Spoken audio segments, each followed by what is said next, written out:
Bonsoir à tous, soyez les bienvenus dans Marseille Politique, votre émission consacrée à la politique dans le département. Au sommaire de cette émission, pourquoi Marseille est-elle la ville la plus polluée de France?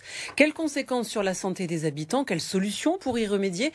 On en parle avec nos invités. Dominique Robin, bonsoir. Bonsoir. Vous êtes le directeur d'Atmosud qui s'occupe de mesurer l'air dans le département, notamment à nos côtés également Victor Hugo Espinoza, bonsoir. Vous êtes le président d'Eco-Forum. Collectif qui regroupe plusieurs associations. Et puis Guilhem Ricavi, directeur des rédactions de La Provence. Inutile de te présenter à mes côtés. Bonsoir Sophie. Comme chaque jeudi, Marseille Politique, c'est parti.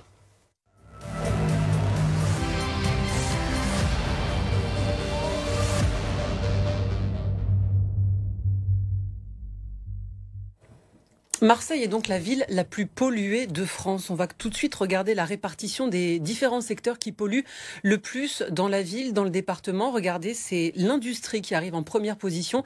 53,2% de pollution sur un total de 100%. 22% pour les productions d'énergie et 16% pour les transports routiers.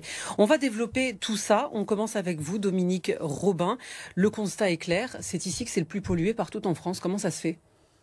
Alors, je vais commencer par une subtilité. Alors, c'est vrai que Marseille est le territoire métropolitain, parce que vous avez élargi à l'industrie, est très concerné par la pollution atmosphérique. Bon, ça s'explique de façon assez simple. Beaucoup de personnes, donc beaucoup de circulation automobile. Ça fait qu'on est très attaché ici à la voiture, peut-être encore un peu plus que dans d'autres grandes villes. Un pôle industriel de portée majeure, un port également de portée majeure. Et donc, ce cocktail fait qu'on a beaucoup de rejets. Rejet de polluants dans l'atmosphère. Et donc, c'est vrai qu'on est une région qui est extrêmement concernée par la pollution atmosphérique. Si on regarde d'un point de vue comptable, les Parisiens sont un petit peu devant nous quand même. C'est vrai qu'on a tendance à souvent stigmatiser la situation marseillaise. La particularité peut-être à laquelle qu'on peut pointer en plus, c'est effectivement le fait qu'on a aussi la pollution l'été. Vous savez, quand il y a du soleil, on parle des pics d'ozone, donc ces fameuses alertes qui font réduire la vitesse sur les autoroutes. On est un peu plus concerné évidemment que la région parisienne ou lyonnaise. Et quels sont les secteurs dans le département qui sont les plus pollués ?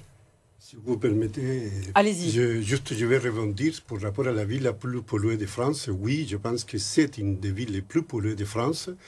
Mais il faut bien comprendre quand on parle de pollution, quelle pollution? Il y a la pollution chronique, il y a la pollution immédiate, celle qui nous rend malades tout de suite, et il y a la pollution chronique, celle qui va nous tuer petit à petit. Donc vous voyez bien qu'il y a deux types de pollution. Dans votre tableau, on parle de l'industrie, mais peut-être ici à Marseille, ce n'est pas l'industrie, peut-être c'est la voiture. Quand on va regarder, donc trouver un coupable, les grands coupables, si vous voulez, on est capable aujourd'hui avec Atmosud à contrôler très bien, on sait mettre le thermomètre quand le malade il va mal au niveau de la pollution de l'air, mais on est très mauvais en France pour l'action.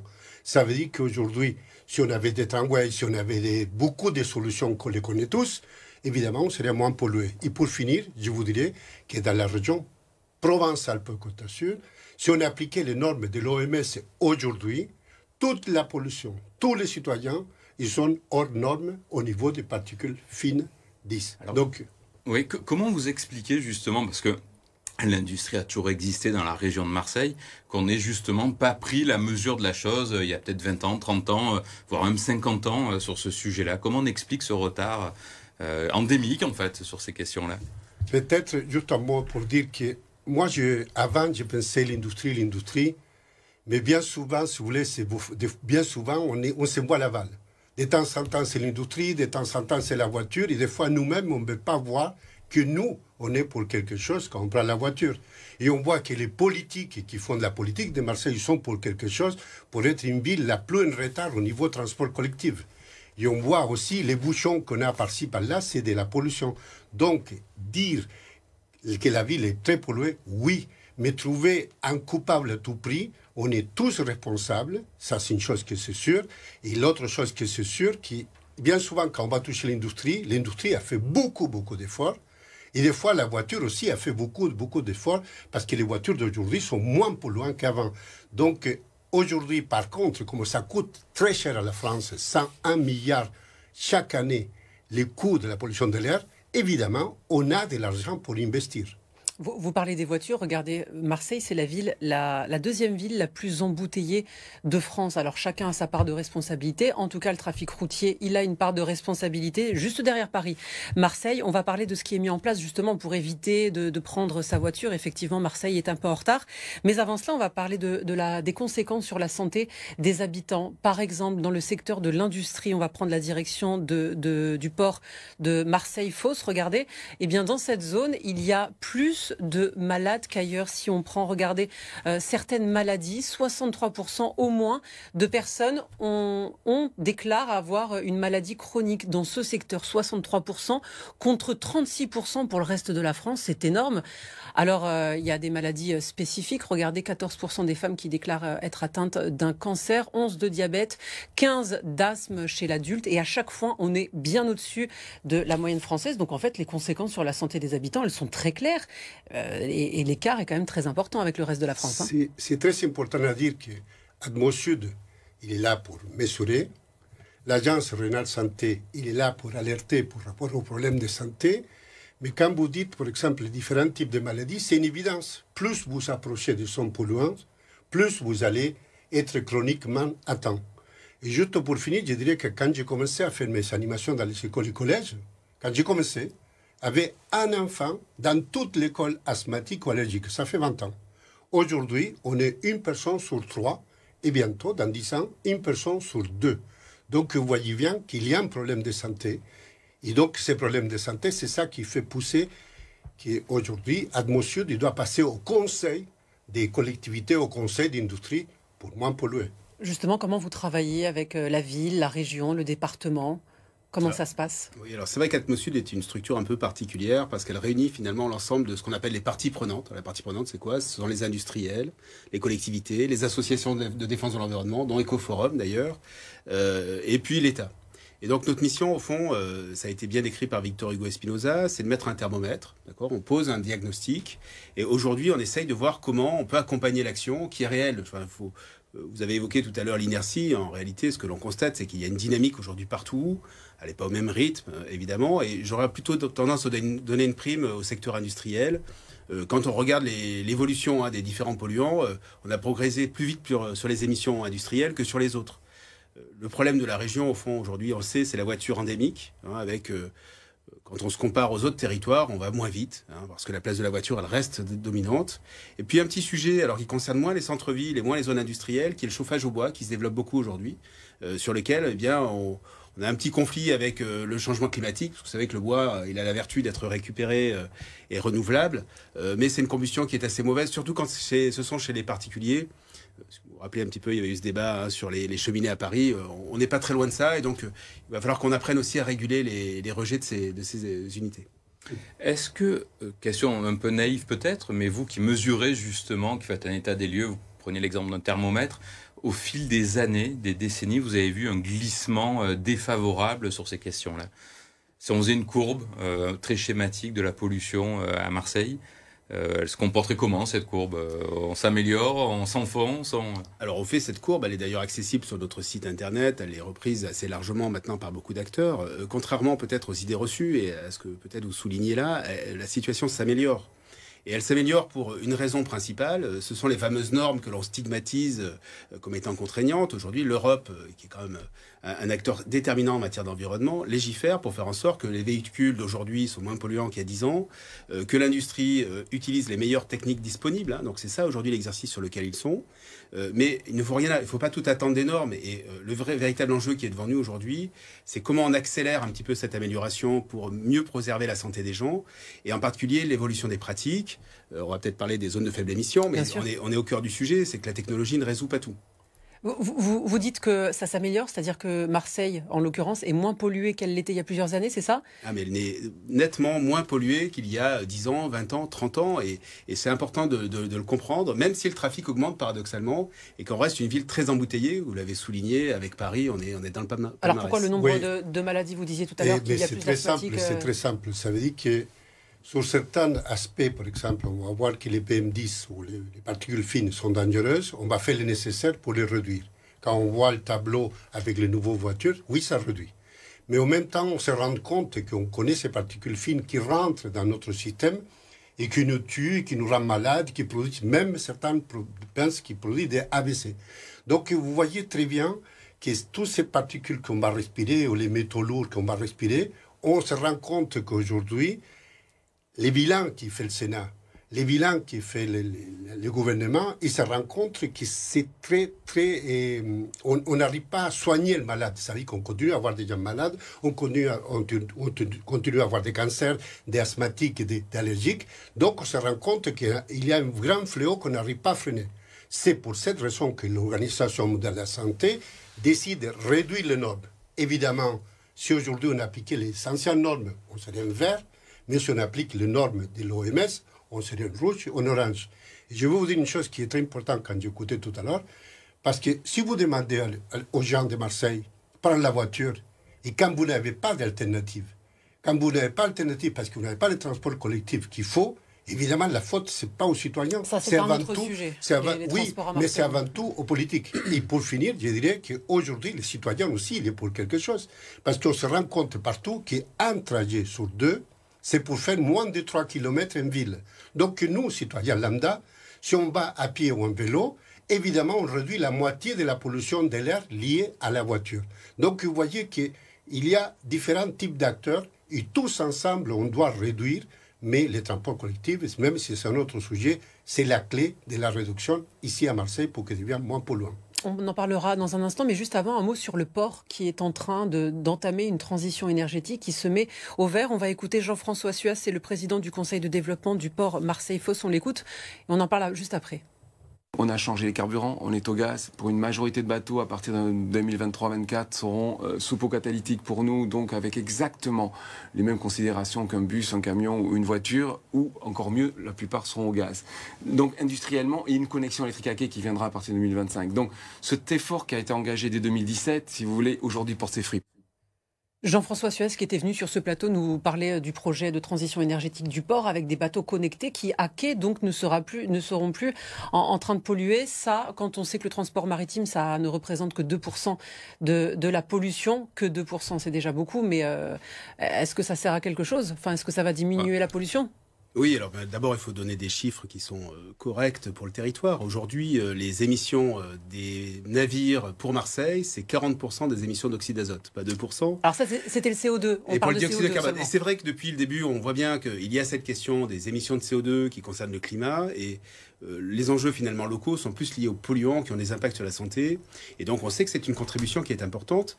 Et ce que dit Jean-François Suas, c'est très juste. C'est-à-dire qu'il y a une dynamique qui s'est engagée et elle est vertueuse, elle est positive. Elle part un petit peu tard, 2017. Vous vous rendez bien compte que les pots catalytiques sur les véhicules essence, c'est 93. Vous voyez qu'on a quand même quelques années de retard. Mais ce qui est vrai, c'est que le port et les armateurs aussi, je pense qu'il faut vraiment saluer aussi la dynamique de ces acteurs. Aujourd'hui, ils ont compris que le fait de rentrer dans les ports et d'émettre en permanence avec les moteurs auxiliaires pour produire l'électricité, vous voyez, c'est ce panache de fumée, en fait, il sert uniquement à produire de l'électricité à quai. Impacte les populations et on voit les alternatives qui sont mises en place, il faut le saluer. Après, le chantier est important, je vous le rappelle, 40% pour ce territoire, c'est pas neutre. Si vous permettez, juste, vous venez de dire quelque chose qui est très intéressant, comme vous dites, c'est le CO2. Les citoyens, en général, quand vous dites CO2, ozone, particules fines, des fois, ils ne comprennent pas. La nous, différence. maintenant, on parle de plus en plus un indice sanitaire. Qu'est-ce qui rend malade ou rend pas malade? Parce que sinon, c'est un peu le lavage écologique et dire j'ai fait ça et j'ai fait autre chose. Et vous mettez quoi alors dans cet indice sanitaire? C'est plusieurs critères, c'est plusieurs... Dans l'indice sanitaire, ça existe, je laisserai Dominique compléter, mais l'indice sanitaire, on prend certains polluants qu'on sait qu'ils vont rendre malade, ici on fait attention. Mais ce qui m'intéresse, c'est de ce que vous dites, quand vous avez dit cette CO2, c'est qu'aujourd'hui, c'est une globalité. C'est vrai que les bateaux, ils font un effort, je les vois. La région a donné 30 millions pour pouvoir se connecter à l'électricité. C'est une bonne chose, ça va dans le bon sens. Mais ce qu'il faut bien comprendre, et c'est ça qu'il faut comprendre, qu'un bateau, quand il traverse la Méditerranée, quand il va à plein moteur, c'est pas une autoroute, c'est 5, 6, 10 autoroutes. Donc on sait que c'est de la pollution. Et en même temps, on a besoin de bateaux. Donc, qu'est-ce qu'il faut faire? Il faut commencer à évoluer petit à petit, comme il l'a dit, faire des efforts, parce que les mondes de demain, si on veut les garder, si on veut sauver la Terre, si on veut sauver les humains, on est obligé à faire des efforts collectifs et donc peut-être à payer plus cher, peut-être un voyage en bateau, pour que ce soit de plus en plus propre. Alors, ça c'est en ce qui concerne les bateaux. Il y a d'autres choses qui sont mises en place, notamment les ZFE, zones à faible émission. Guilhem, une qui est prévue à Marseille. Oui, effectivement, une qui doit être mise en application en septembre à la rentrée prochaine. C'est un territoire, on en a déjà parlé ici, de 20 km² dans le centre-ville de Marseille, périmètre dans lequel les véhicules les plus polluants ne pourront pas rentrer avec les fameuses vignettes critères. Plus on pollue, moins on rentre. Et à terme, bien évidemment, seuls les véhicules les plus vertueux pourront circuler dans le centre-ville, des véhicules électriques par exemple, des véhicules au gaz. Les véhicules diesel anciens, bien évidemment, ne retrouveront pas leur place. Donc c'est une forte attente là aussi pour réduire ces émissions de dioxyde de carbone, mais surtout ces fameux dioxydes d'azote qui sont issus de la combustion des moteurs thermiques. On en parle dans un instant. Vous allez donner votre avis, mais juste avant, on va écouter ce que les Marseillais en pensent de cette zone à faible émission. Plutôt pour. Déjà des efforts ont été faits par la mairie de Marseille, notamment sur la Canebière où ils ont fait toute une zone de piétonnière, donc il y a moins de véhicules qui circulent. Moi je suis totalement pour, parce qu'en étudiant la biologie, on est un peu obligé de s'intéresser à l'environnement. Donc si jamais on peut faire un quelconque forme d'effort, je pense que une bonne partie des étudiants en tout cas seraient d'accord. On ne réalise pas vraiment les dangers de la pollution liée effectivement à la circulation. Et je pense que renouveler et mettre de plus en plus de zones piétonnes, je pense que ce serait bon pour notre avenir.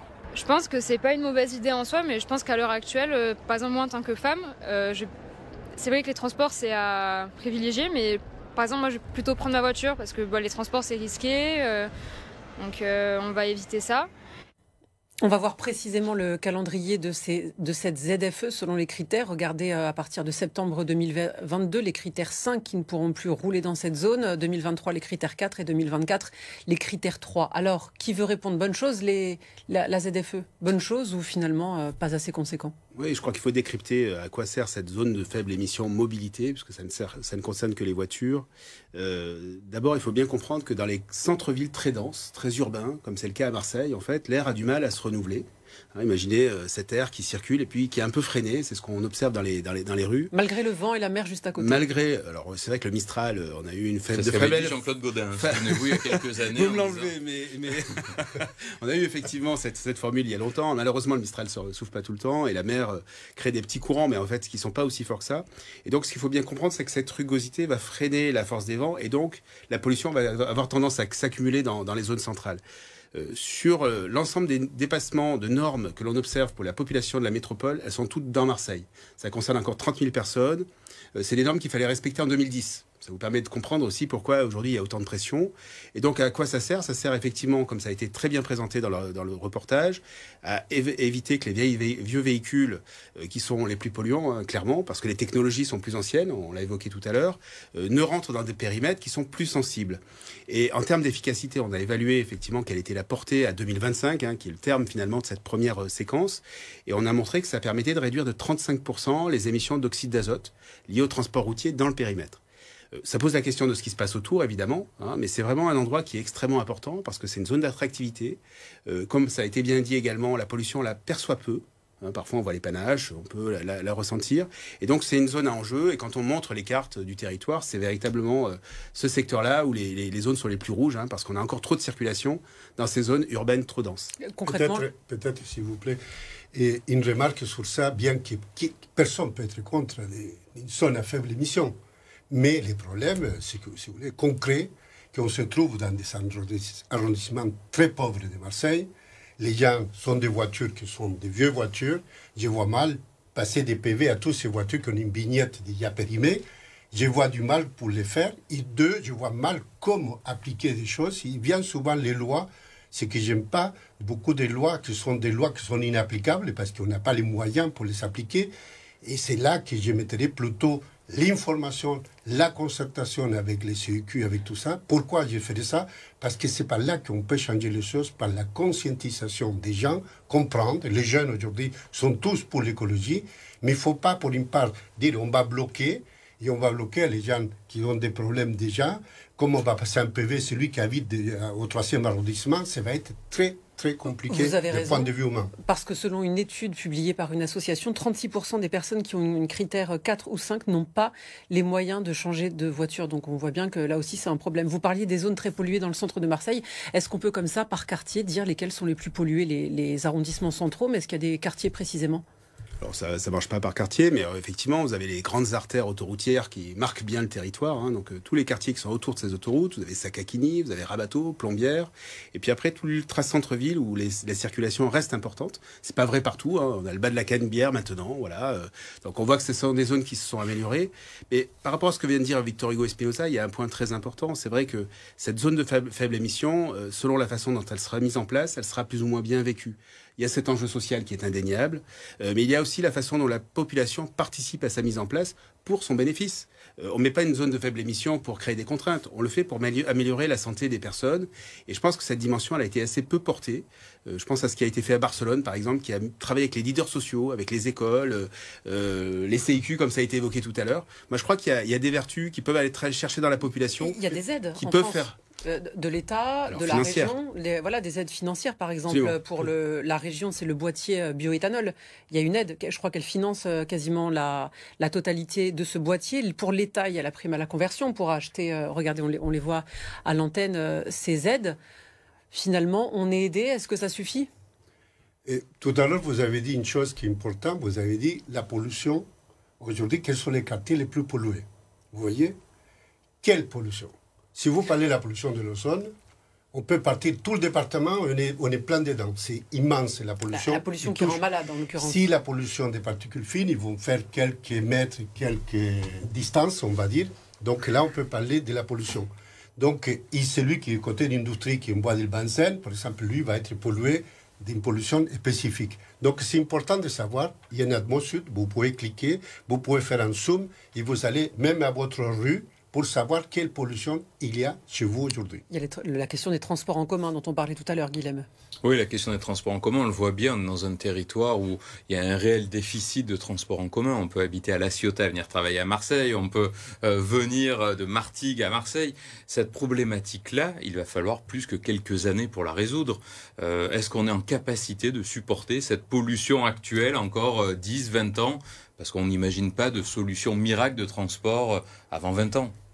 On peut le faire très vite, les tramways coûtent moins cher, mais je vous donne juste une réflexion qui est assez intéressante. Depuis longtemps, je dis la même chose, mais il la répète. Quand on fait Paris-Marseille en 3 heures, et quand d'Aix, à l'autre bout de Marseille, on fait 2h30, 3 heures, il faut se poser la question où il est le problème. Et le problème, il est très clair. Ça veut dire qu'il manque quelque chose bien réfléchi. Il faut investir et on peut le faire très vite. Ils ont commencé déjà la métropole à faire le nécessaire pour rapport au tramway. Donc on peut le faire rapidement. M. Macron est venu donner 1 million pour l'école, peut-être un autre million pour les mobilités, avec quelques milliards, milliards. Mais tout à l'heure, on parlait que ça coûtait 101 milliards la pollution. Donc donner 10 milliards, c'est ça reste pas grand-chose. À l'échelle nationale, hein, pour être précis. Non, mais je crois qu'il faut une véritable ambition, effectivement, pour les transports collectifs de ce territoire. C'est évident. Je crois que c'est d'ailleurs reconnu par la plupart des acteurs. Et il faut aussi apprendre et peut-être réfléchir au changement de nos habitudes. Alors moi, j'aime pas tellement renvoyer sur le citoyen, parce qu'effectivement, on voit bien qu'on renvoie la balle de façon un peu maladroite. Mais je pense que dans les organisations, je pense aux entreprises, je pense aux écoles. Toutes ces questions de mobilité, elles ont un fond et donc il y a des alternatives. Nous, on travaille beaucoup sur les écoles avec M. Espinosa. Marchons vers l'école, allons vers l'école. Il faut que ce soit sécurisé, qu'il y ait une organisation. Et finalement, tous ces parents qui prennent leur voiture pour catapulter leurs enfants tous les matins, il y a des alternatives et on a des co-bénéfices qui sont sociaux. On a un territoire dans lequel on sait que c'est un enjeu, qui sont à la santé aussi du quotidien parce qu'ils font plus d'exercice. Voilà, donc on peut aussi aller chercher des ressorts ailleurs que dans les normes ou dans les contraintes. Hein, et ça, c'est véritablement un enjeu. Il nous reste un peu moins de 2 minutes pour terminer cette émission et on en vient au moment où on donne des conseils aux personnes qui nous regardent. Alors justement, les parents qui emmènent leurs enfants le matin à l'école, ne pas prendre la voiture si on peut le faire à pied. Quoi d'autres conseils au quotidien dans sa maison pour les entreprises rapidement? Déjà, un conseil rapide, la pièce la plus polluée d'une maison, c'est la chambre du futur bébé. Pourquoi? Parce qu'on achète des meubles, il y a plein de pollution, on met de la peinture. Bienvenue au monde. Donc s'il y a un conseil à donner à les gens, ouvrir